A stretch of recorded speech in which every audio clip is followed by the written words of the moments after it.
Okay, so now that we've kind of done your intro on what is a disorder and how do they classify it, we're going to kind of break it up into 4 different types of disorders, kind of 4. So today, and then going into tomorrow, we're going to talk about anxiety disorders. And if I had to ask you, what is anxiety? How do you define it? Is it something we all get? Yes. So how would you define it? Kind of like being nervous, right? Tense a lot. It's not a good feeling, right? And when do you guys feel it? Maybe before a test, before a big conversation you have to have with somebody, something that you're kind of dreading maybe. So that feeling, what if you experience that a lot, right? Either all the time or just consistently, then that would lean itself towards an anxiety disorder. Okay, and so there's 5 of them that we're going to kind of talk about. Generalized anxiety disorders, phobias, panic disorders or panic attacks, OCD, and PTSD. All right? And so the plan is I'll kind of describe it, and then Miss Thompson, or if you're watching this by yourself, you'll stop it and then watch the videos that relate to each one, because that's when you really understand it more, is when you see people struggle with it and talk through it. So, and just so you know, I don't think I've mentioned this yet, is this chapter is all about what are the disorders, and next chapter is, okay, well, how do we treat them? A couple different ways that they treat them. Okay? Alright, so the first one, generalized anxiety disorder. So basically, kind of what this is that feeling of anxiety, or being tense or nervous, or however you want to define it, is basically persistent. It can be kind of running throughout the day, that always feel like you're on the edge of your chair feeling, and not in a good way. And it's uncontrollable too. That's another part of it, is that later I'm going to show you a video of one of my friends who has this, and she said, if I could tell you how many times people tell me to just calm down, right? That's part of this, though. They can't really control it. Now through therapy, hopefully you can become a little bit better at that. But okay, all right. Another symptom of it's also known as GAD. Okay, you'll hear it called that, but it's autonomic arousal. All right, remember what autonomic means? Throw it back to last semester.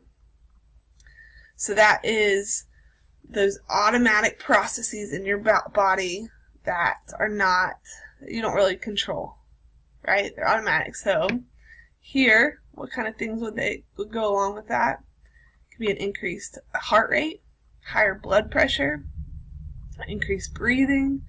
My friend would kind of get like red in her face, and she couldn't really control that. So there is obviously some kind of biological component to this too, right? Remember, a big thing we've talked about is what is psychological is simultaneously biological, right? That things that we experience psychologically usually have biological connections. Alright, and the last part is, a lot of times it's an inability to identify or avoid the cause of certain feelings. So she'll talk about hers, but she knew it was kind of social anxiety and just the dread of that all day, but still couldn't avoid that. And some people can't even identify what's causing their anxiety in general. So this is a difficult disorder, for sure. To deal with anxiety all day, it's tough. So I'm going to show you her, and we'll talk real quick. So she was a teacher at my old school. So I've got 3 different videos. Hopefully you can hear it. I didn't want to upload these on YouTube for Usually I would show this if I was there.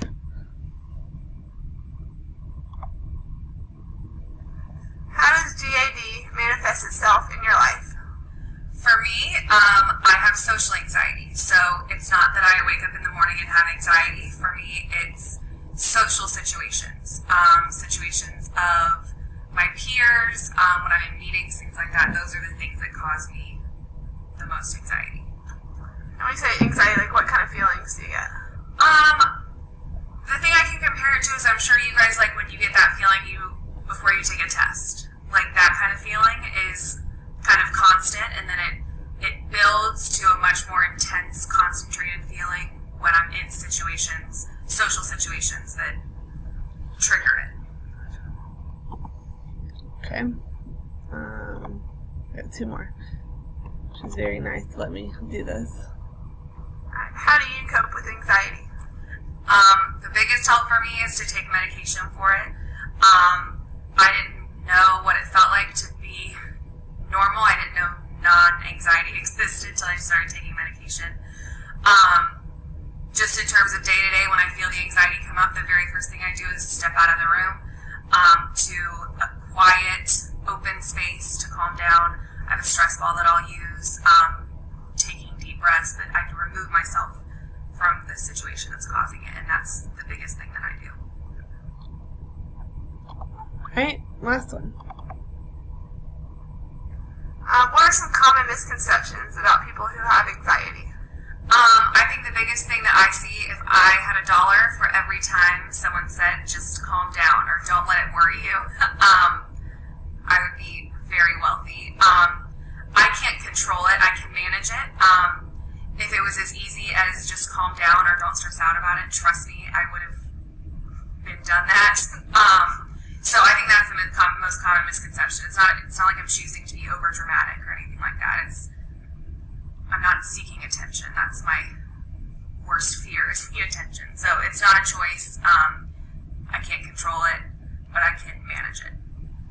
And also that people don't think you're... It's recording, Marchman. I don't even remember what I was trying to get her to say. She had obviously said something earlier. Anywho, okay, so that's GAD. Alright, I want you to pause this and then go and watch. There's a video on kind of what it feels like to have this. Alright?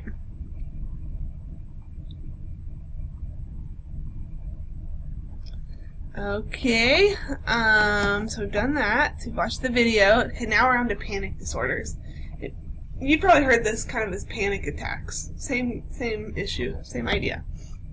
If anybody's seen This Is Us, do you watch This Is Us? They've recently talked about that. I love This Is Us. You should go watch that show. Okay. So this is a little bit different, but sometimes somebody who has GAD can also have these panic attacks. But these are short, like minute-long episodes of intense dread. So it's like all-consuming for maybe a minute or two, and it's a panic attack. And these are kind of symptoms of terror, not just anxiety, of terror. Chest pains. One guy, there's a video of him talking about he had to pull over his car, and he thought literally he was having a heart attack. Called 911, and then it kind of subsided. But so chest pains, choking, other just kind of frightening sensations. And this video that you're going to watch on this, have you heard of New Kids on the Block? A little old school. It's before NSYNC and Backstreet Boys. These were the kids on the block. So imagine being a superstar band, right? And then dealing with panic attacks and anxiety. So this guy right here, Jonathan, he is going to struggle with it and eventually has to kind of drop out of the band, which is making like tons of money at the time. So, okay.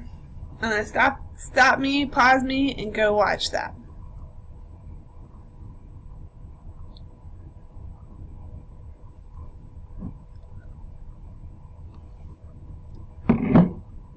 Okay. Moving on. Phobias. Now, we're all familiar with phobias, right? We've heard of that. There we go. So, if you look at this chart, one thing you'll see there is the difference between a fear and a phobia. We all have fears, right? That is a normal thing that's not deviant. A phobia, the definition here says, a persistent, so constant, right? It's not just like some days. An irrational fear of an object or situation that disrupts behavior. So the two parts there, irrational, where I think the example the other day was with snakes, that they didn't have these poisonous snakes in that area or something like that. Something irrational. You can't talk them out of it, right? And it disrupts their behavior, so they can't function a normal life because of it. Okay, so on that picture, or on this chart, these are some of the kind of more common ones, that's a better word, common. And if you look,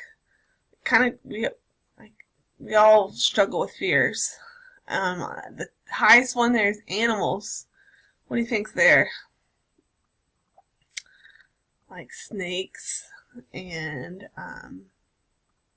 sharks, spiders, that kind of thing. That's there in animals.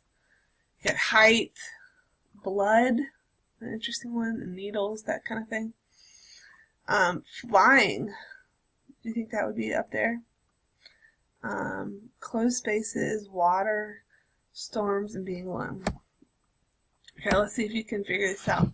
So, one year in an AP test, one of the bullet points on a short answer was a type of phobia, which I was pretty mad about, because there's a million types of phobias. Okay, phobia of open places. Anybody know what it is? Agoraphobia. Heard that before? Phobia of heights. What do you think it is? You've heard this, probably. Acrophobia, right? Phobia of closed spaces. You definitely, I think, could know this one. Claustrophobia. Alright, it said phobia of blood was up there. So what? Alright, do your prefixes here. Hemophobia. Fun. Okay. Anyway, I don't even remember which one it was a couple years ago, but I was mad. Okay. Alright, I want you to go watch the next video. And side note, I'm not sure when you'll have to finish. At some point you'll finish this on Friday. So you won't get all anxiety disorders. So feel free to stop whenever you're at a good stopping point for the class period.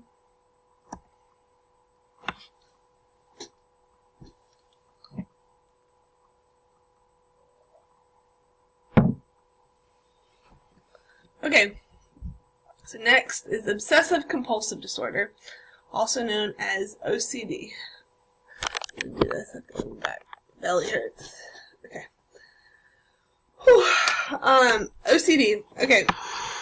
So here, that same word, persistence, of two things. One is unwanted thoughts. So you have these thoughts that go through your head and you can't stop it. Those are called obsessions, right? Things you obsess upon, you think about all the time. And then the second part is the action, okay? Urges to engage in senseless rituals that cause distress. So one are the thoughts, those are obsessions, and compulsions are the actions. You're acting upon those thoughts, basically. All right, anybody know kind of some common OCD obsessions or compulsions? Most common one has to do with germs, alright, things being dirty. And so, if you look here, alright, so the obsession, the thoughts would be thinking about dirt and worried about dirt and germs, and that's dirty and I can't touch that, and they're thinking that, right? Okay, and then the compulsion, the behavior that goes along with it, would be the hand washing. There's germs. I gotta wash my hands. I gotta wash my hands. Right? I'll show you in a second. Okay, another common one, obsession, is something terrible happening. And that, you see how that's anxiety related, right? Something's terrible happening. I don't know how to do this. My house is going to blow up. I don't know. And so a common compulsion with that would be, this last one here is checking doors and locking things, and something's bad's going to happen. I got to go lock it. I got to go lock it. There's this one video of this guy who, before he left, every time he had to go turn off the light switch like so many times before he could leave. And that's right here. That's a compulsion of repeating rituals. Another one of obsessions are symmetry and order. And that's one that I think can get thrown around with people who don't have it. But like, oh, that's so OCD. Like, sometimes I'll even say that. Like, I like my desk to be neat before I leave school. But is that OCD? No, because I like it that way, but it's not going to cause me this huge amount of distress and unwanted thoughts and that kind of thing. Okay. Yeah. This is interesting. So they did a PET scan. It's a PET scan of a brain with a person with OCD. Okay, and so red basically means there's a lot of activity. So if you look, where's the activity? It's in the frontal lobe. And what is frontal lobe? Like planning, judging. It says on here directing attention. So if you just think about that, like, the obsession is things are dirty, right? That means he's always in the frontal lobe, always judging and planning, well, how can I wash my hands? Or that's dirty, or that frontal cortex is always working. Okay? So you're going to watch three videos? Yeah. One is on Howie Mandel. I don't know if you've heard about his OCD, but he has pretty extreme OCD with germs. And he's a host. He's done a lot of different shows. So I think it's a pretty cool interview with him and how that affects his career. And then you're going to watch one on Howard Hughes. This is like a billionaire guy who was a producer, and then later spent a lot of money on like airplanes. He was a pilot. But there's a movie made about him, The Aviator. I don't know if you've seen it. Leonardo DiCaprio played him. So you'll watch kind of two little clips about that. Alright? Alright, so go ahead and pause me, and if that's it for the day, then we'll pick up the other two the next day.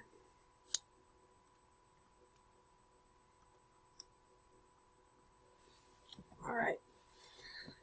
Okay, so post-traumatic stress disorder. I think this is another one that we know about. It's out there in the media more.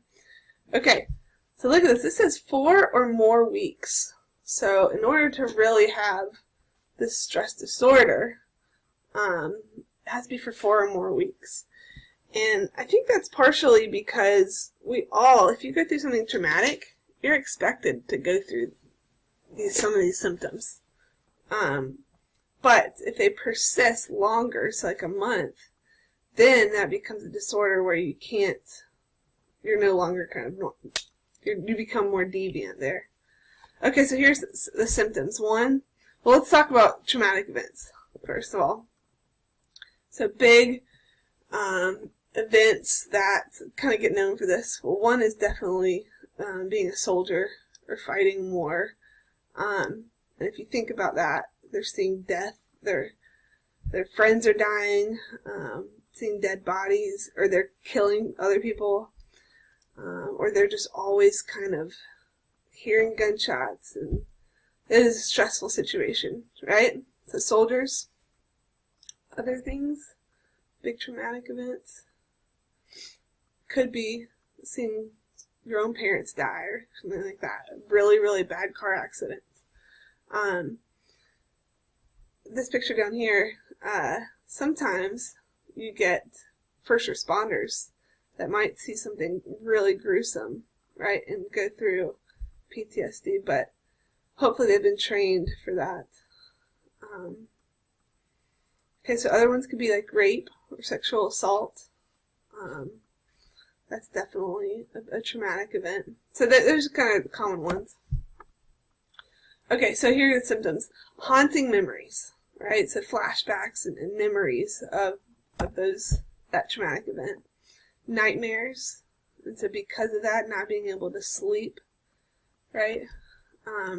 Social withdrawal, so removing yourself from society because you feel like your mind is always preoccupied with that. If you've seen Sniper, American Sniper, I feel like this does a great job of showing kind of, I forget his name, the soldier kind of come back and not being able to really fit into society and wanting to go back and can't be with his family. Anxiety, being jumpy and anxiety. That one speaks for itself. And then sleep problems. That's a big part of this, is insomnia. And unfortunately what can happen here is that people with this disorder a lot of times can lean into drugs for sleep or for anxiety or for just numbing, right? And that's where the Veterans Affairs is trying to really deal with that issue of getting to it before it becomes a drug issue. Okay, so, oh yeah, let's talk about this. Now, so if you think about all the soldiers that go through kind of that traumatic lifestyle, not all of them get this, right? So there is resilience to PTSD. Only about 10% of women and 20% of men react to traumatic situations with PTSD. First of all, my thought for you would be, why are men more likely to?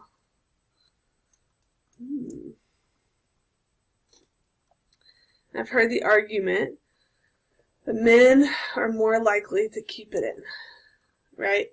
And then it festers and it becomes worse and it boils over, where women tend to want to talk to people about it. They're more open about it. Okay. If you look at specific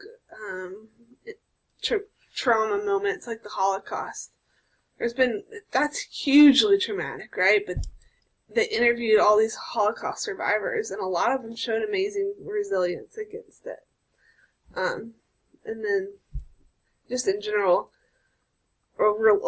all major religions say that going through a trauma of any type can actually help you grow and become stronger, and I can see that as well.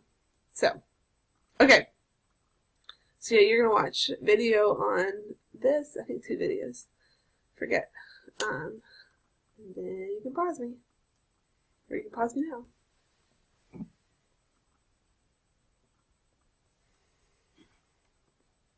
Okay. So looking back at kind of anxiety disorders in general, why do they happen? What causes them? You are going to get, I don't remember if it's today, I don't remember which day, you're going to get a brochure and look at specifically how, for all these different disorders, what causes them. But I'm just going to give you the quick overview. Repression. Okay, so go back, who came up with this idea? Freud, right? And it means to don't think about it, right? Push it outside of your conscious thoughts. Don't think about it. Now, how could that explain an anxiety disorder? Well, not thinking about it, right? Pushing it out makes you not actually deal with it and learn proper strategies to deal with anxiety. Okay? Observational learning. Can you think of one specifically? One of these disorders, anxiety disorders we talked about, that would be learned through observation? I guess it could be anxiety, or generalized anxiety, but the big one here are phobias, right? If you see your parents being super scared getting on a plane, then you might become super scared. Okay? Classical conditioning. So remember this. This is not rewards and punishments. This is naturally you start to pair things together and react to things. The dog reacts to the bell, right? So I think about like PTSD with soldiers here. They hear a trigger. I think in that movie, there's like a, or maybe it's a different show. There's a fan, and that triggers the idea of a helicopter, and he's not doing that on purpose. It's that automatic connection that he can't stop, that association. Okay? And then you've got your biological causes. Natural selection. So like phobias, we tend to form fears quicker to things that are evolutionary, more scary, right? So snakes and heights and things like that become easier to develop. Alright, genetics. Genetics are definitely a component of disorders, parents having it, and then the brain. And so for example, we saw the brain showing with OCD and how they react to that. And you think about your autonomic arousal, and there's definitely a lot of biological reasons in there too. Okay? Alright, that's it for me. Yeah, we'll do that tomorrow. I think I put on, there, I don't know. I'll let Miss Thompson figure that out. Alright, peace.